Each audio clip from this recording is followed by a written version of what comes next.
Have you ever considered that your very decency might be the main reason for the dismissive treatment you receive from others? Look around. Men who always say yes, strive to please everyone, and radiate kindness typically end up with nothing. Their time is shamelessly controlled by others, their money is borrowed without return, and their efforts are taken for granted. This is the classic manifestation of nice guy syndrome. The mistaken belief that compliance will bring recognition when the harsh truth of life is that people respect not virtue but strength. Weakness is like the smell of blood that predators sense from miles away. The absence of personal boundaries, firm principles, and inner backbone turns you into a walking target for any manipulator. 500 years ago, Niccolò Machiavelli grasped this truth. Real power isn't loud shouting or aggression, but cold, calculated control. It's the victory of strategy over emotions and the ability to think 3 moves ahead while others merely react to yesterday's events. Many modern men have been convinced that showing weakness makes them good people, and playing the role of a convenient doormat is a sign of kindness. However, no one warns them about the other side of the coin. Others see such softness only as an opportunity for exploitation. Human nature is inherently selfish, and when you show blind kindness without a drop of self-respect, you're simply serving the interests of those who will never reciprocate. You must learn to control your image, manage emotions, and build a line of behavior that involuntarily commands respect. You'll understand why excessive compliance robs you of power and how to develop strategic thinking that makes people think 3 times before trying to use you. Fix this mindset for yourself, which should become your internal law. I refuse to be weak. I choose strength and control. The first rule states, stop being the nice guy. He's society's favorite victim. You surely know this type. He's always covering for lazy friends, staying late at work for others, and embarrassed to demand repayment of debt. He thinks he's being noble, but in reality, he's broadcasting to the world a signal of his vulnerability. Come and use me. Machiavelli once noted that people will sooner forget the death of their father than the loss of their inheritance, implying that personal gain matters more to most than any of your good intentions.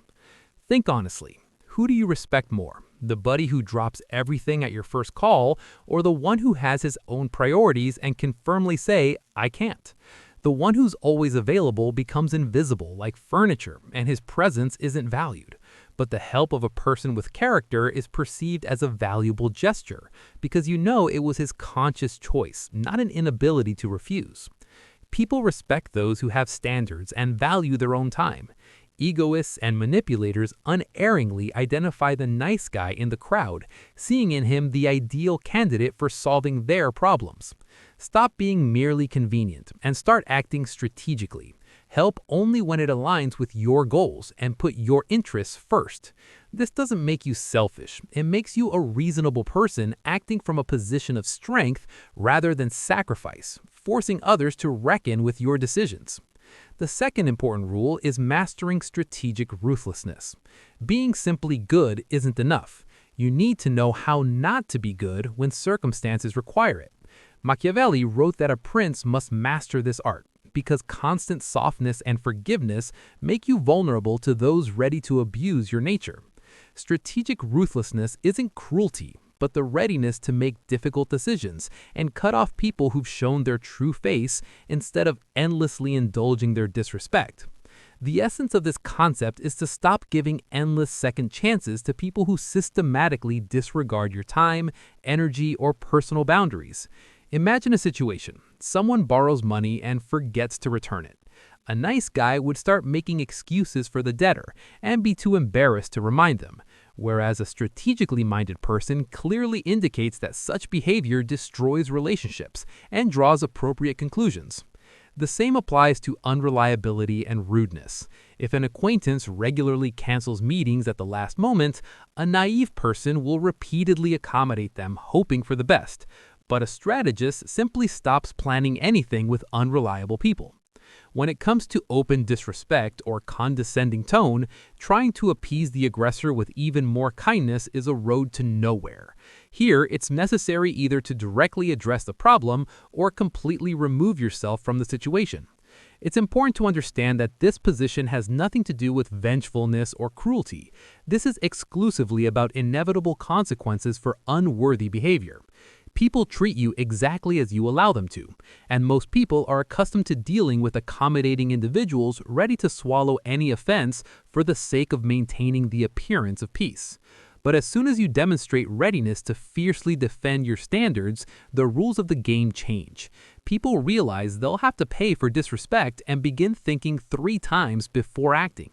Strategic inflexibility also implies making decisions based on your true goals, not on the desire to make everyone around you happy. Sometimes you have to choose opportunities that may disappoint others or put your own advancement above others' comfort, because the key principle here is selectivity. You don't need to be harsh with everyone, but when someone's actions show that they see you as a resource to be used rather than a person, you must respond from a position of strength, because people respect only boundaries and consequences. This isn't cruelty, it's self-respect with teeth. The next fundamental principle is iron discipline and total emotional control. Your emotions are a weapon that will be turned against you if you don't learn to control them. Every time you react impulsively instead of responding strategically, you voluntarily surrender your power. Any violent reaction to others' words or actions is an instruction manual for manipulators, showing which strings to pull in the future, whereas the ability to maintain ice-cold calm gives you a colossal advantage. Emotional control doesn't mean becoming an emotionless robot. It's the ability to experience emotions internally, but consciously choose your course of action. When someone tries to insult you, the first desire is to strike back or go into deep defense. But the strategically correct move might be to calmly look the person in the eye and remain silent, letting them choke on their own lack of manners. Similarly, when pressured to make a quick decision, strength lies in taking a pause and actually use that time to analyze what benefits you specifically. Machiavelli once noted that a ruler's intelligence is first assessed by the people he brings close to him, and this quality directly depends on your ability to think clearly rather than yield to feelings.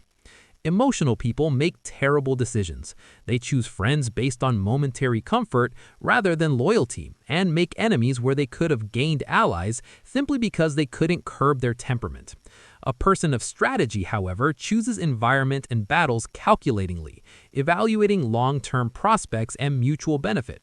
Such prudence doesn't make you cold or heartless. On the contrary, it turns you into a reliable support and inspires trust. People begin understanding that they can rely on you in critical situations because you don't make impulsive decisions that harm everyone, and you don't depend on others' approval or the thirst for instant pleasure. When you're capable of delaying reaction, weighing options, and acting as your interests require, rather than momentary impulses, you act from a position of real strength. Start training the skill in everyday trifles. When someone cuts in line, when you hear unfair criticism, or when plans suddenly collapse, use these moments to practice conscious response instead of automatic reaction. Your goal is to become a person impossible to knock off balance, who thinks before acting, and whose calm is the foundation of personal power. Having mastered your reactions, you inevitably master your relationships as well. And finally, the fourth aspect, building and strict control of your own image. People judge you not by your hidden intentions, but by what they can directly observe. This is one of Machiavelli's most important lessons. Everyone sees your mask, but only a few know who you really are. Your reputation, manner of carrying yourself, and how you're perceived matter far more than internal virtue. Relying on people to discover your value on their own means ignoring the laws of human psychology. Opinions about you form in seconds. Once people form a certain opinion of you, changing it becomes an incredibly difficult task. If you've established a reputation as someone who can be pushed around, who always yields and never defends their interests, then that's exactly the treatment you should expect going forward, regardless of your actual talents or spiritual qualities. The solution here can only be one. You must consciously construct your image, clearly understanding exactly how you want to appear to the world, and bring your actions into strict accordance with this internal setting. Want to be respected? Then stop endlessly justifying and apologizing for things that don't warrant it, and start carrying yourself with appropriate confidence.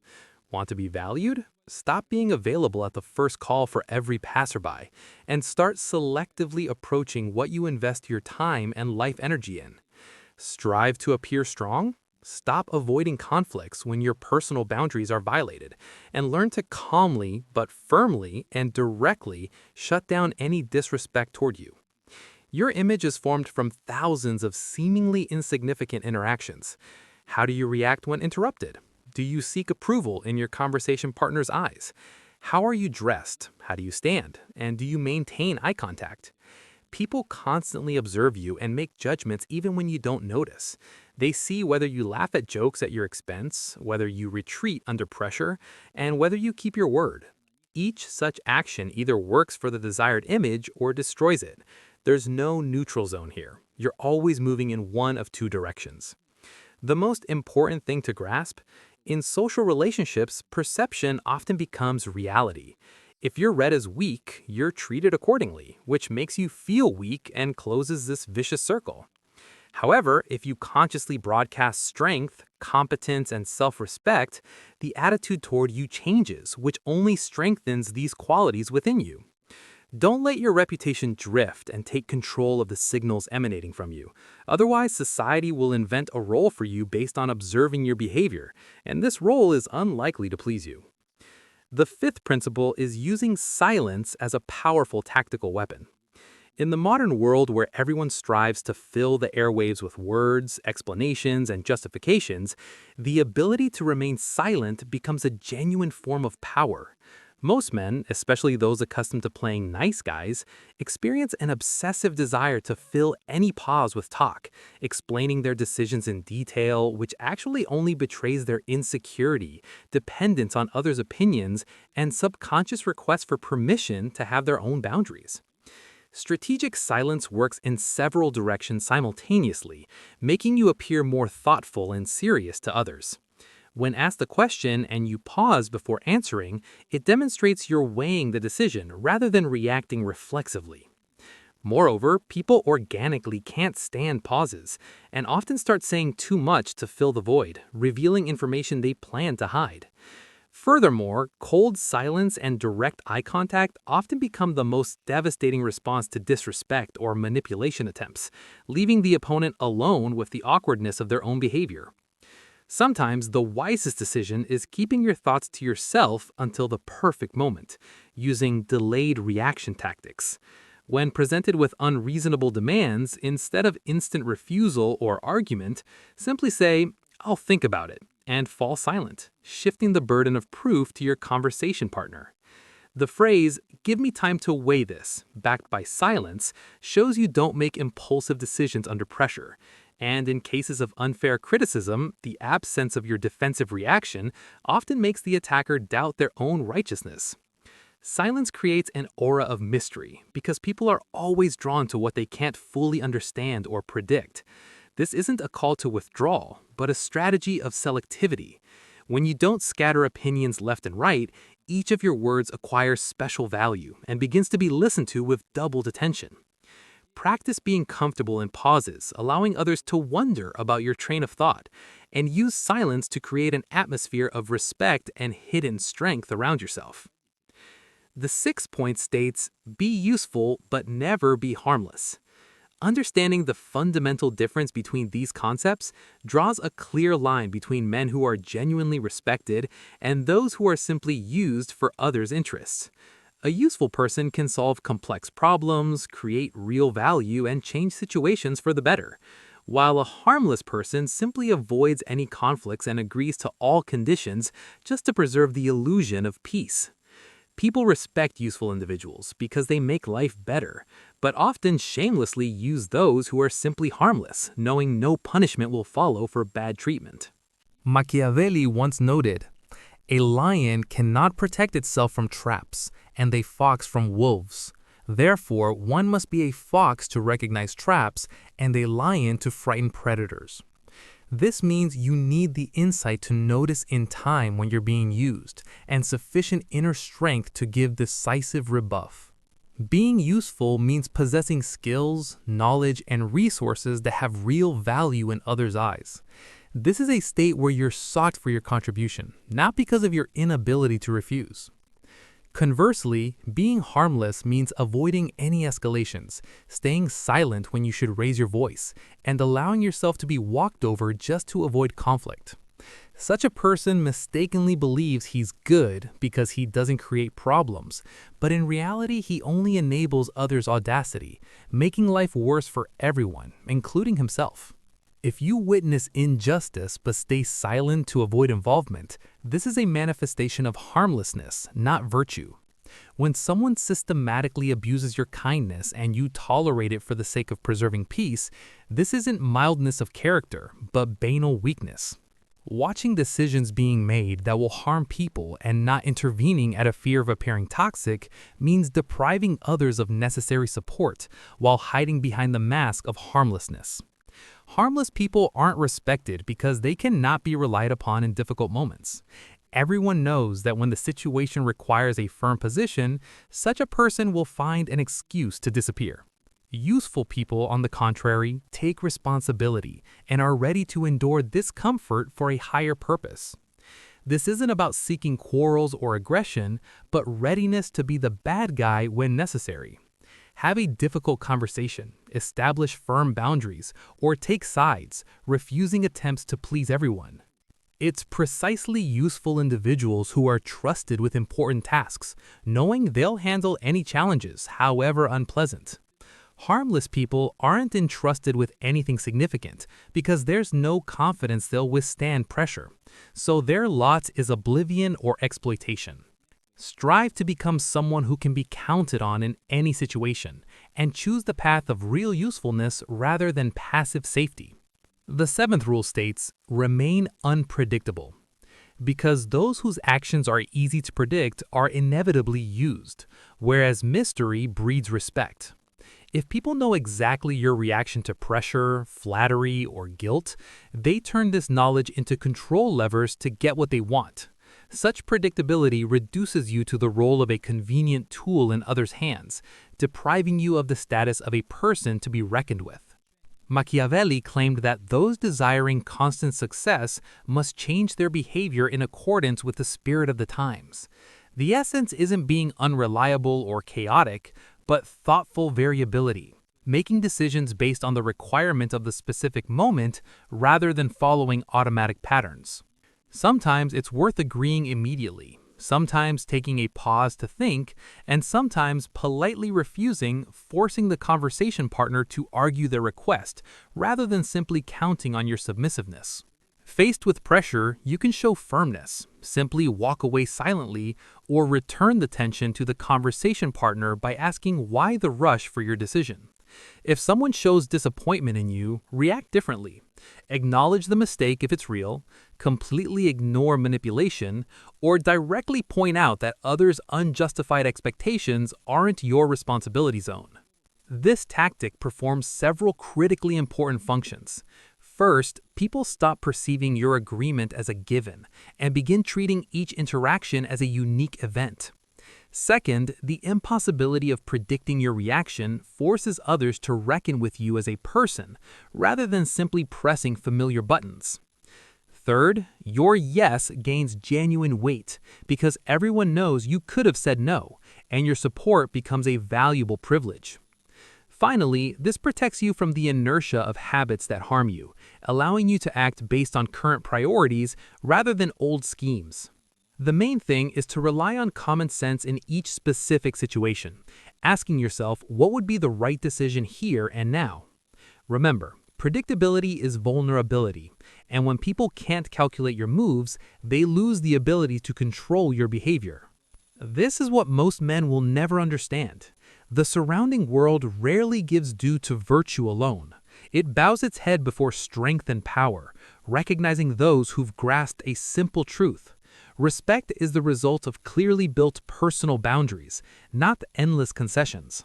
You absolutely don't have to choose between decency and authority. However, it's important to understand that kindness devoid of backbone, firm principles, and readiness to show necessary toughness at a critical moment isn't nobility at all. It's just helplessness and weakness disguised as high morality. True power is born from strategic thinking. Genuine authority is impossible without the ability to say a firm no, and real power lies in the ability to own yourself. Control your own emotions, reputation, and reactions, instead of letting others pull your strings. The approaches we've discussed today don't call you to cruelty or helplessness. Their main goal is to transform you from a person begging for attention into a personality whose very presence commands respect. People will treat you exactly as you teach them. If you demonstrate a complete absence of standards, blurred boundaries, and readiness to swallow any inappropriate behavior without any consequences, don't be surprised by corresponding treatment. However, the situation changes radically as soon as you begin broadcasting self-respect, clearly delineating the limits of acceptable behavior and showing unambiguous readiness to sever contact with those who don't respect your opinion. Start implementing these principles in your life right now by stopping playing the role of the convenient guy for everyone, and become one who earns recognition through strength of character and reasonable strategy. Worthy people will begin valuing you even more, and relationships that pass this test will transition to a level of mutual respect, forever leaving behind the old one-way game. If this conversation made you look at familiar things in a new way, continue deepening your study of the nature of power and the true components of masculine success.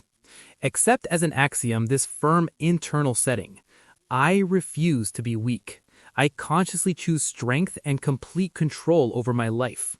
Remember, the fate of the weak is eternal submission to others' will, while the names of those who dared to take power into their own hands will never be forgotten.